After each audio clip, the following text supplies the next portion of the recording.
360 Issues are live right here on 7 FM 103.9 on Nature. And of course, you already know that it is time for 360 Issues. This week, the first edition of this week, and of course, there's a whole lot happening here in the country. And the reason why we have come today, because at this point in time, it seems as if everybody is on barrier, in the sense that everyone is not comfortable at the moment in this country. It doesn't matter whether you are a supporter of the ruling party or not. Everybody is going through the same biggie. Everybody is seeing the same shaggy. It does not matter if you're a card carrying member or not. That your card will carry you back to your house and nowhere else. That is the situation of things right about now in the country. Now, yes, before we delve into all of that and more for today, remember that this is where we get to talk about some societal issues and then try to provide solutions to some of them as well too. And that is the reason why we have come today. I am still the biggest of them all, the big man on radio, Raymond Okolo, and I've got with me right here in the building, Dorcas Oluwafolakemi Yemiton. We are all welcome to today's program. It is 360 Issues, where we get to solve things that is going on in the country, and a period where we get to rub minds together to find solution to what is actually happening in the country. It's that time where we come together to tackle societal issues and then come up with a particular solution that will positively affect us all. We are going to be talking about, the fact that sometime last week, the NLC came out to say that they would begin a nationwide strike this week, on Wednesday actually this week. And so we're going to be talking about that and then what has been happening since they made that announcement. The Nigerian Labour Congress will embark on a nationwide strike on Wednesday. The Congress has said the strike action would be implemented if the Nigerian National Petroleum Company Limited fails to reverse the new pump price for the premium motor spirit. The NLC took the decision at the end of the emergency National Executive Council meeting held in Abuja on Friday.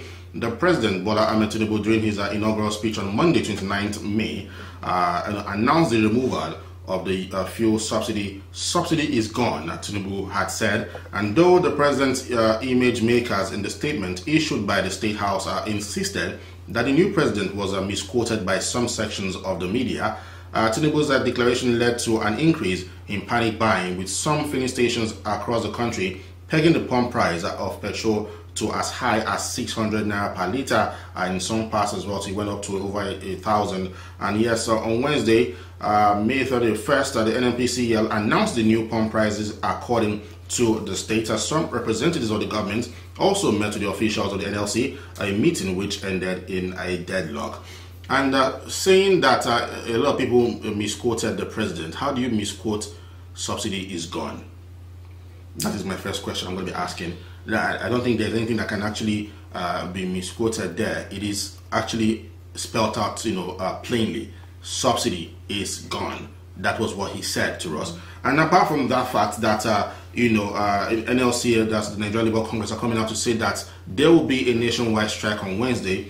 A lot of things have been going on the ground to try and see how they can sort that out. And so the federal government, which actually had a meeting with the representatives of the Trade Union Congress, TUC, at the presidential villa, Abuja, but the NLC was absent. This one happened, that was yesterday, if I'm not mistaken. The meeting, which kicked off at about 5 p.m., is said to have been at the instance of the federal government and is expected to be discussing fallouts from the removal of the fuel subsidy. I recall that the organized labor held a meeting with the government last Wednesday, but it ended in a deadlock. And it was reliably gathered that the NLC had insisted that the government should revert to the old prices of the 195 naira for the premium motor spirit, otherwise known as petrol, before any meaningful negotiation can actually take place. Now, that was what the NLC said. And then the TUC met with the federal government, and they came out to also make the same plea. Revert to the old petrol price. The TUC tells federal government. This was in the newspapers today, on Daily Trust newspapers. So that meeting that they had with the federal government, they were also saying the same thing that the NLC were also saying. And so it is quite understandable that yes, the Trade Union Congress on Sunday asked the federal government to revert to the old petrol pump price of 194 naira per litre, and of course before they can now start to talk about any negotiations on how to go about cushioning the effects of the subsidy removal and all of that. So it has been going on for some time now. It's been in the works. Even prior to us having a new government, the old government were talking about it, but at some point in time they had to, suspend it for some time, because I felt that they saw that the impact would be quite crazy on Nigerians, and so it would have been better. We've spoken about this before. I know this. It would have been better if the new president had, come in and done it in a systematic way, or find a better way to go about handling the situation right there. But making it known in that inaugural speech has actually led to a lot of issues going on in the country. Now, what is the way forward? NLC coming out to say a strike will start on Wednesday, and they have kept to that stand. We saw the president of the NLC coming out the other day to talk, and I followed everything he was saying. It was like, yes, you have to understand that these are people. It will affect the workers. It will affect every single person. Now, how they have to look out for their members, and how can you as a country be saying that you cannot continue paying subsidy? If you look at other countries, they pay subsidy on basically almost everything. He was saying that. And now for us, how do we go about handling this situation so as not to make matters worse for Nigerians? Because right about now, Nigerians are suffering. Nigerians are impoverished. Nigerians are below the poverty line. They are struggling to feed themselves. And we have been talking about the fact that kerosene has increased to over 800 naira, almost 1,000 naira. And of course, gas as well too has increased. Everything has increased. And the only thing that we were holding on to at some point was fuel. In as much as we are saying revert to 194, and then we know that it's not even being sold at 194. Some places sold at 200 and something, 300 and something. But we were happy to buy it at that price. And knowing fully well that, okay, yes, that is not the official price. It's just based on the fact that things are not going the way it's supposed to go in the country. Now, away from all of these things now, and then you have to increase it to a point where it's now going for over 600 and 700. And it means that even the common man cannot afford to, buy fuel anymore. And if that is the case, it means the cost of transportation will definitely go up as well too. Not even double, but triple. Places where you go for 100 naira, you probably have to spend 300 naira to go to that same distance. And that is what it means right about now, because fuel has increased. And now, what is the best way to handle this situation? How can we find a middle ground? That is what we're looking at. Because is it going back to the initial 194? I don't see that happening myself. But we must meet each other halfway so as to have a better way of going forward. And now that Dangote refinery is now here, we spoke about that last week as well too, so maybe that will help as well too. But in the meantime, what can be done? Is this strike proposed by the NLC the best way to go about handling the situation? Or do you think that there is a better way that the government and then the people can come in and then find a right solution to this problem so as not to make matters worse? Because if you go on strike as well too, it will still make matters worse for people. And we know that strike normally, before we start seeing action, it takes a long time most times. And then it must have actually gotten to a point where it's now choking everybody. It's choking the workers, it's choking the government, and then they now have to come and say, okay, let's find a way. But in order not to have all of that, issues, all the shenanigans that comes with that, and of course, every single, suffering that will come with it as well too, what can be done now to actually solve this matter? And even if the government would decide, okay, to do something, where do you think what do you think would be the right price that they will peg it at that will be considerable to Nigerians and then to everyone else as well? Starting up with the president's speech on the inauguration, I will say that fuel subsidy is not something that just come up this year. It is something they've been proposing on, even though it's not in their mouth like that to say that they want to remove fuel subsidy, because it's part of what they actually go against in 2015, talking about it, that they will not remove fuel subsidy. So I think it is one thing that slowed down the removal. But concerning the fuel subsidy removal, is it 4 days ago, the NNPC actually came out to say that fuel subsidy is not budgeted in 2023 budget, that the previous administration did not budget it for 2023. So which is saying that the president is actually knows what he was saying, but the speech was not well given, I must say, saying that fuel subsidy is gone. It doesn't clarify it that it is not with immediate effect. You know, Nigerians get to understand what they take action on what is being said already. And I will blame the federal government concerning something. How? They try to, you know, when they taught us A, B, C, D in primary school, A comes before B, B comes before C, but they will actually do letter L before letter A. How?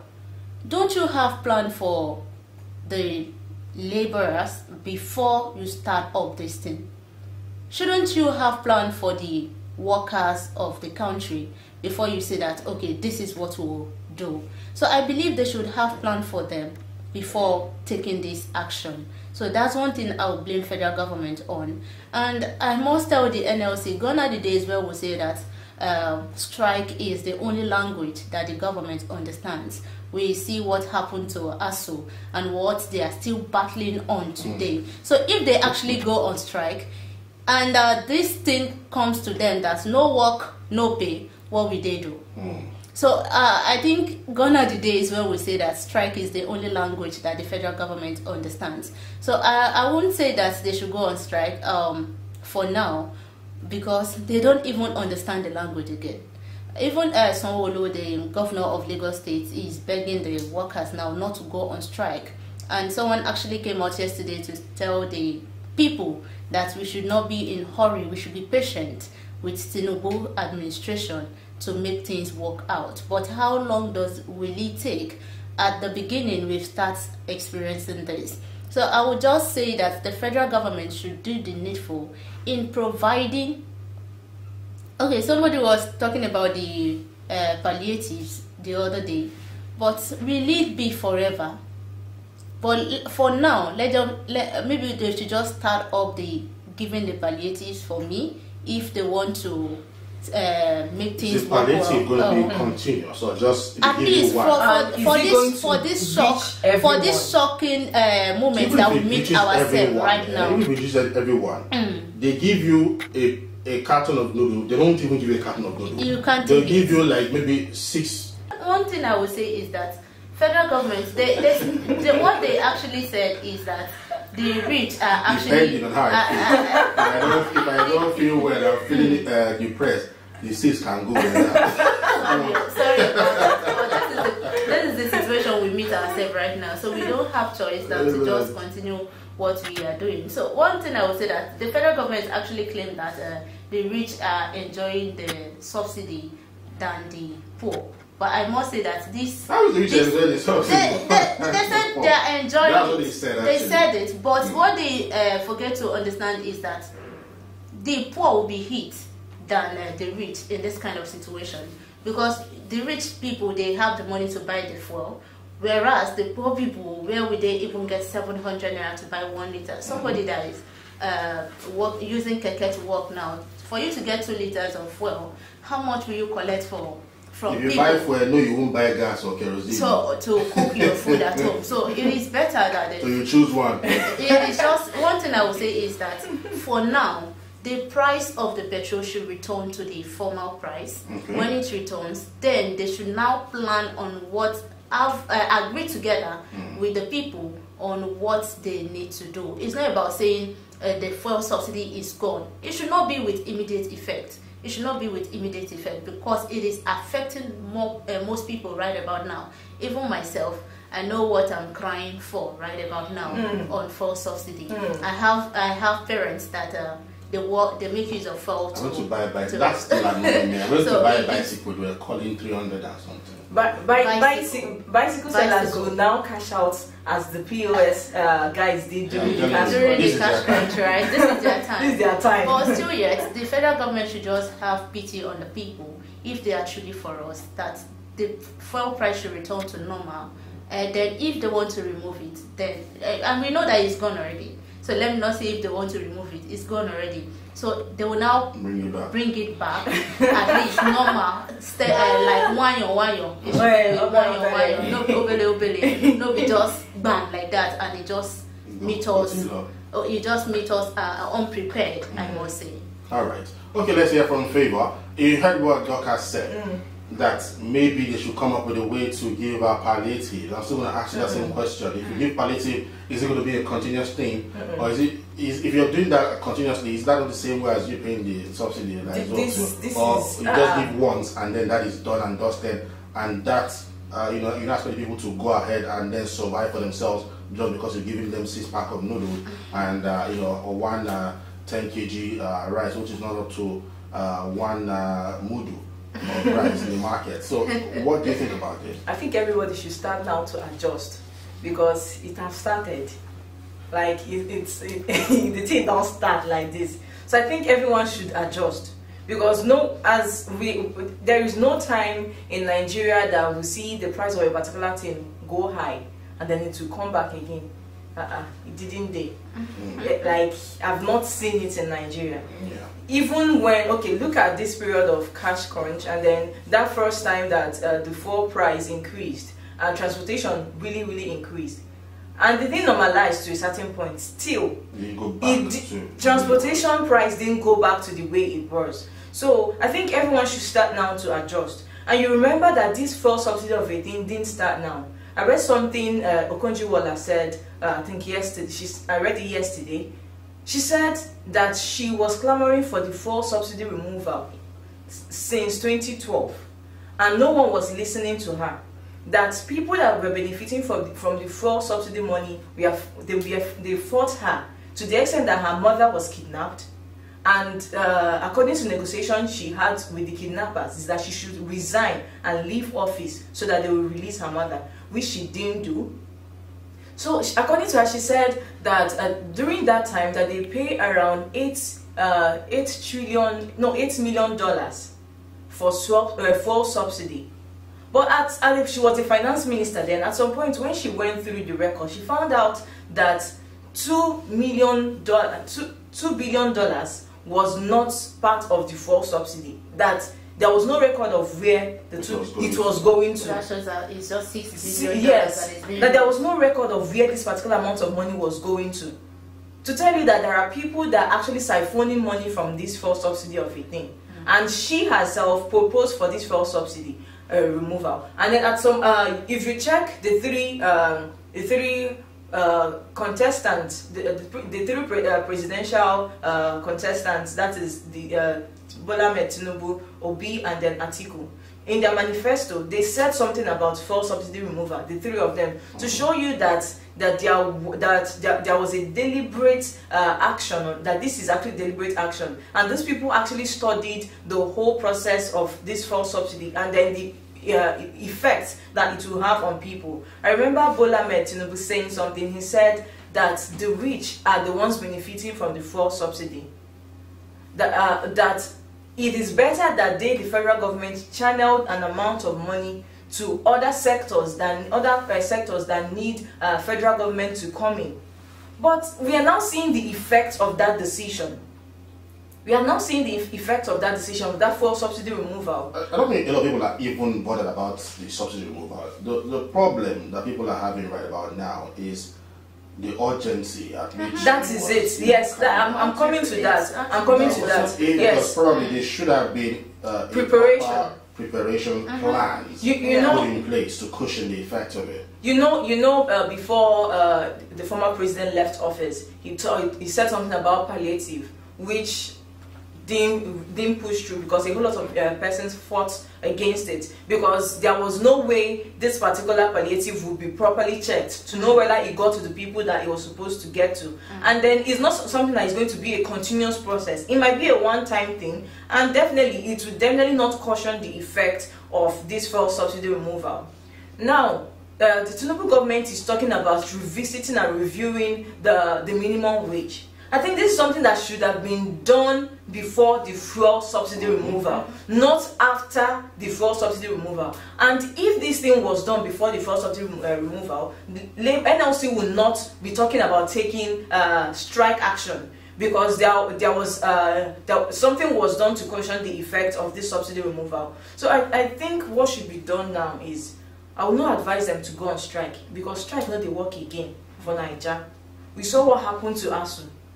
Like, it's as if nothing was happening. They were just going on meeting upon meeting. Like, nothing was happening. Even after they called off the strike, nothing has been done. They will have to make an agreement with them, and at the long run, you wouldn't see any effect of the strike action. So I think they should continue, and then let them push towards the minimum wage review at this point. And then as they are pushing towards it, since the Dangote refinery is already here, let's just calm down and see what will happen next. It's been crazy, and I think at this point in time, we just have to pray and hope that something happens. Like I said, I don't think that there is a point where I should start imagining us going back to 194, but definitely there should have to be a point where we come together to meet each other halfway, and then find a solution to it. So that's what I believe, and that's what I hope would happen, and let the government come together with NLC, TUC, everybody in that position to help, and then have a discussion, and let's find a solution to this. Let's know how to go forward without actually causing Nigerians to struggle on a daily basis, adding more struggles to our struggle.